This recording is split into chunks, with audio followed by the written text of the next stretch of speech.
What's up, guys? Alright, I'm back with another video update. Today I got around to bleeding my clutch. It hasn't been touched in, oh my god, since 2009. It hasn't had any fluid in it, so I was kind of worried, but got it all done.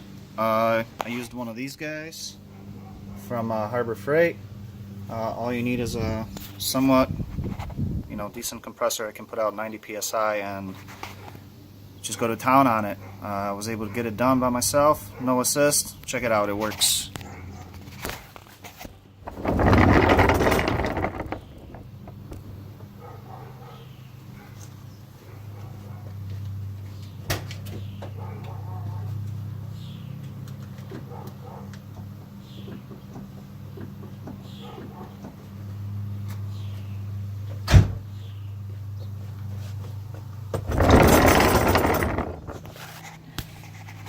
Pretty happy about that.